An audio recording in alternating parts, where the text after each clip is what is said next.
Hallo Leute, my name is Marianne, and this is the first ever original audio reading that I'm making on this channel.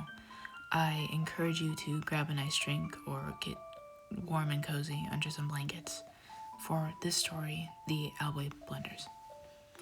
I wrote this story to be some sort of descriptive fantasy. It's supposed to be about trying to feel free in a society that doesn't really need you to exist, because there's more than human beings than just being efficient, right? Without any further ado, the Albuey Blunders.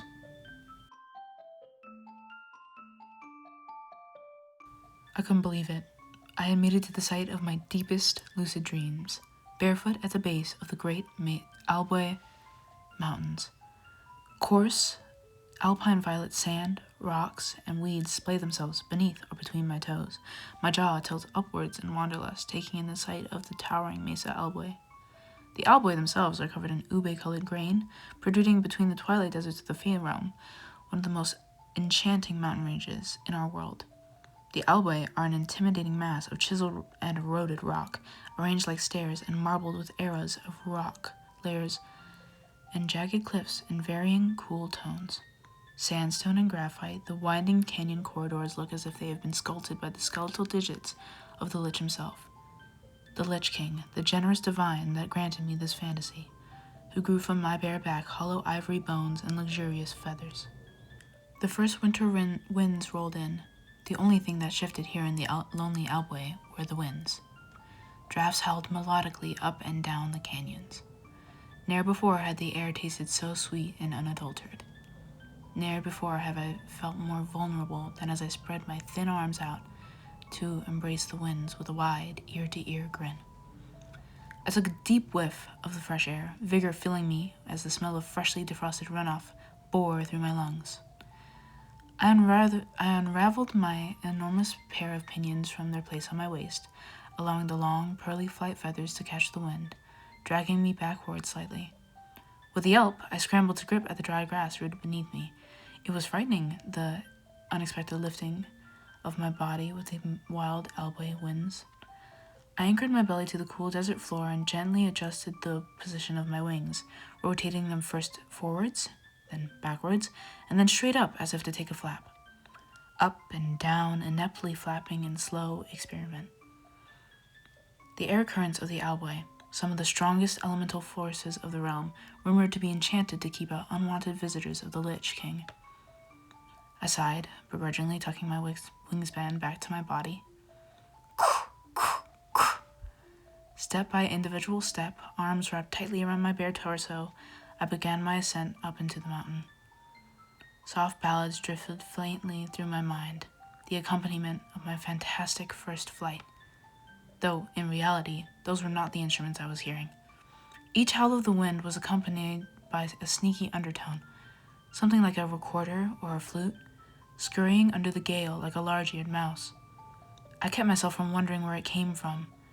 I kept myself from being too curious, and instead kept my eyes to the sky. Each sharp step reminded me that this wish was not without a paid balance. The deal that I struck with the Lich forbid that I adorn my skin with fabric or pad my feet with leather in exchange for wings. The only comfort that came with this arrangement was the assurance from the Lich King that no man would ever see me in the lonely Albuey. But, I wondered, how true could that really be when the breeze had a voice and a name? I was now less woman than bird and more child than woman, as I lacked hair apart from the peach fuzz on my head and arms. This is all I asked for. My feathers were plush against my skin and blanketed me as well as the dark gray clouds did the dawn sky. I would find my way here and feel the flight I had always dreamed of. Without inhibition, without fear, I could finally just be. Authentically be. Wind howled and whistled beastily through the maze of rock. The doubts I held towards my decision tossed and turned in my stomach as reality clashed with fantasy. Was I doomed to be just another dreamer? No, because unlike any other dreamer, I was organic, and I would touch the sky without melting and feel the chill of the clouds. I would live an impossible life. I just needed to gauge how. Do I make a running start? Would I fail and hit the ground? Regardless, I was at the edge of the first cliff. The wind whispered past my ears as I took a knee to reluctantly spread my wings once more, allowing the push of the wind to flow into my feathered cape. I was pushed up into the air like a paper kite, except there was no string, and so I knocked into the rock wall behind me, tumbling down the rocky mountain ravine, my wings spinning around me. I tunneled down into the air. Through oblivious panic, I pried my eyes open only to push my wings against centripetal force, lifting me up and away from the trickling water and pointed dark rocks. For the first time, I was airborne, my ankles crossed together and wings outstretched. The early morning sun peeked through the clouds to bless me, adorning my feathers with each delicate beam. I was doing it. I was in the sky. I'm in the sky. I am flying. This is incredible! I yelled through pure exhilaration. The current poured itself over my chest and around my hips as I laughed and laughed, cheered, and cried. I did it! I sobbed. I'm flying! I exhaled, sniffling and rubbing my tears away with the back of my hand. I was navigating, after all. I could hear the song of wind more clearly now, screaming with the whimsy of high-speed air travel. The enchanting sound enchased me like a game between two children, fueling a burst of energy and philosophy. The feeling pushed me, traveling nose first through the wetness of the clouds with simple joy and pleasantry. It took but a few more pushes to take me right beneath the misting clouds, viewing down on the mountain peaks below me. I watched the mountain sheep rummage around like tiny white toy figures in search of food in the barren ledges. I spent hours like this, listening to naught but the wind's cheering and song until the whistling of the Albuey became far too near to ignore. Glancing below me once more, there marched a man, clad head to toe in warm scarves and dress, playing a flute. He lived every step teetering dangerously along the edge. Curiously, each note seemingly directioned the wind under my wings. I glid down, the callous heels of my feet pushing the ground beneath me until I could decelerate to a stop. Excuse me! You're walking awfully close to the edge of that cliff, I warned, startling the man, who yelped and held his flute close to his heart. The man exhaled in some sort of mix between relief, annoyance, and disbelief, carrying himself and his whistle in slight, rosy-cheeked embarrassment. His pupils searched around in my direction and were clouded with gray. We stopped, both held tensely in wariness of each other. I am Zephyr, he spoke first, pursing his lips to brace his heavy breaths. And I am Diana, I awkwardly introduced myself and noticed how his eyes dotted around the outline of my form.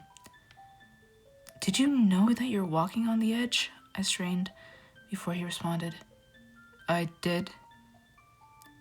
Hesitant to lift up his flute again. I'm sorry, I wasn't expecting you to find me so soon, he began before I interrupted him. If it is of any comfort, I am surprised too. I never expected to meet anyone here, the Lich King said. I stood still, trying to maneuver my words carefully. I did not expect anyone to live here. I thought I was the only one. So then, who are you? He rose a palm to stop me. I am a musician with a flute. The rattle of the runoff was all that could understand my nervousness in the moment, as I couldn't fully put trust in his response.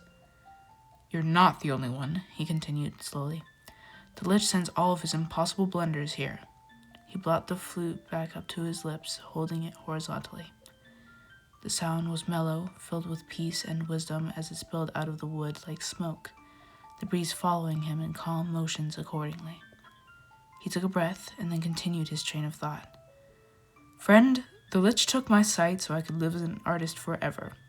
He took away your inhibition so you could live as a child forever. What we have in common is what keeps us here, and it is not the Lich.